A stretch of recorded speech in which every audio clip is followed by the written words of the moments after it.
안녕하세요, 레빗꾸미입니다. 고레에다 히로카즈 감독의 영화 브로커가 드디어 개봉했습니다. 한국 자본으로 만들어진 고레에다 히로카즈의 영화라고 할 수 있는데요. 송강호 배우가 칸 영화제에서 나무주연상을 타서 화제가 됐었죠. 많은 분들이 기대하셨을 텐데요. 송강호 이외에도 강동원, 아이유, 배두나, 이주영 배우가 출연을 하고 있고 여러 한국 배우들이 카메오 출연을 하고 있어요. 과연 영화가 어땠을지 한번 이야기해 보도록 하겠습니다. 선이라고 해야 되나? 오늘의 영화는 브로커입니다.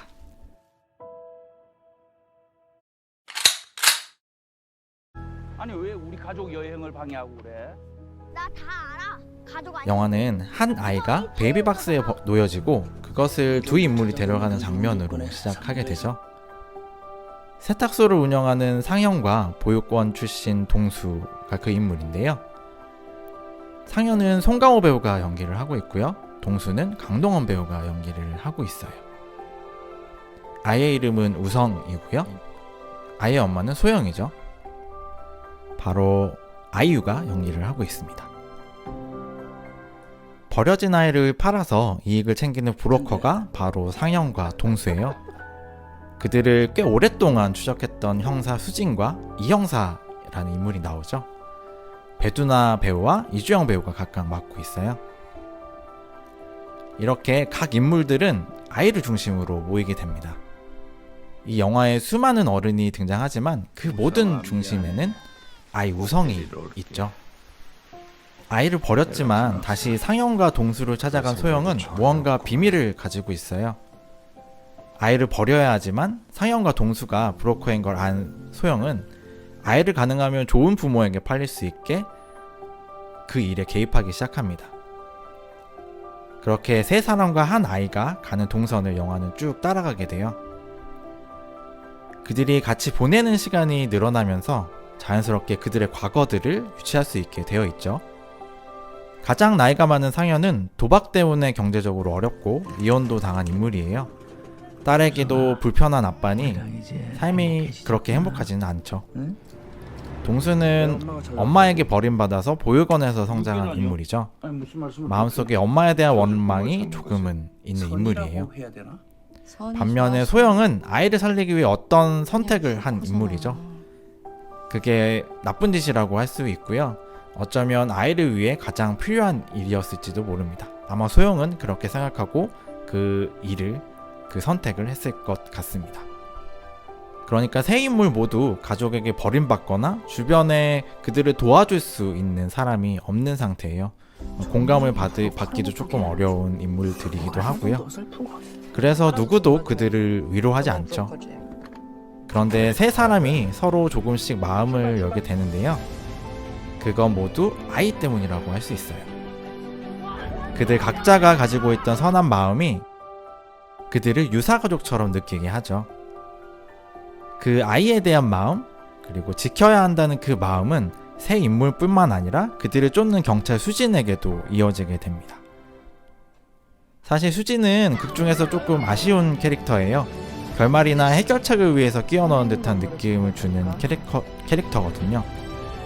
그가 없었어도 해결책을 찾을 수 있을 것 같은데 영화는 수진을 이용해서 영화에 조금 더 긍정적인 기운을 불어넣으려고 애씁니다.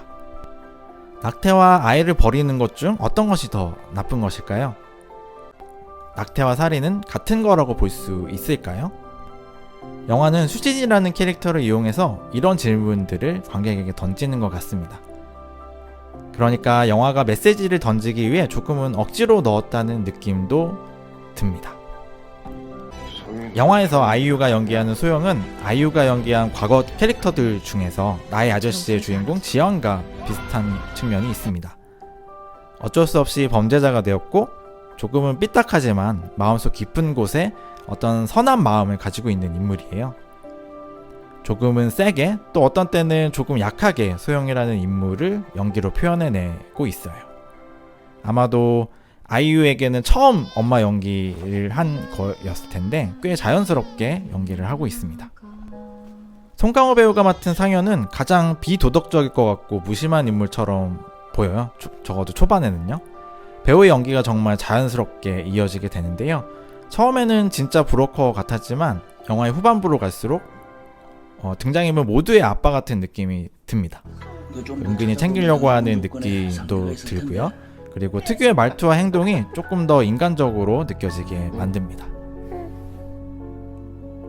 강동원 배우가 맡은 동수는 사실 영화 속에서 나쁜 인물처럼 느껴지지는 않아요. 조금 선한 인물로 느껴지게 되죠. 어쩌면 이 영화에서 가장 선하다고 할 수 있는 어른으로 보여요. 버려졌다는 절망감도 있지만 그래도 살아가려고 애쓰는 인물이죠. 이 강동원 배우가 연기한 동수도 굉장히 연기가 참 좋습니다. 이 영화는 배우들의 연기가 참 좋은 영화입니다.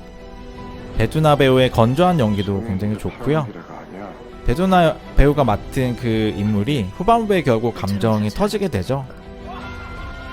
굉장히 건조한 인물이었는 것 같았는데 이제 후반부에는 굉장히 그가 가지고 있던 숨겨둔 감정이 이제 표출이 되게 돼요.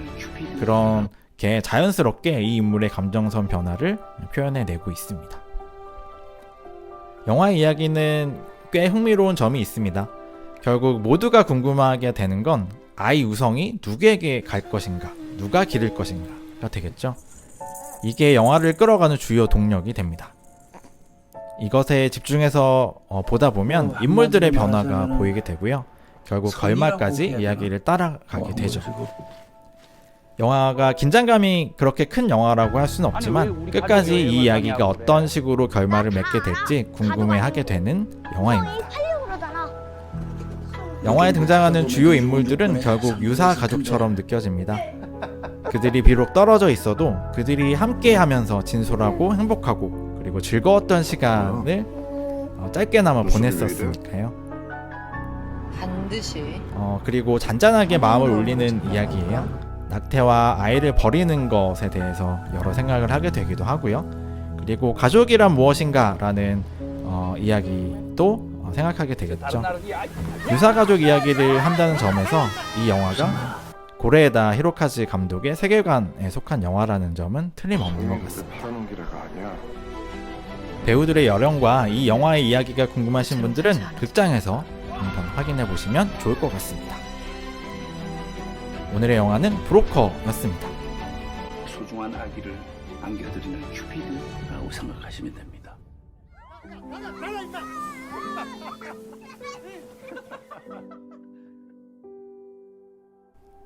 제 레빗구미 채널 구독과 좋아요 부탁드리고요. 제 브런치에 오셔서 영화 리뷰들도 읽어주시면 감사하겠습니다. 그리고 매주 일요일 전달되는 영화 이야기 뉴스레터 서비스도 있으니까요. 관심 부탁드립니다. 감사합니다.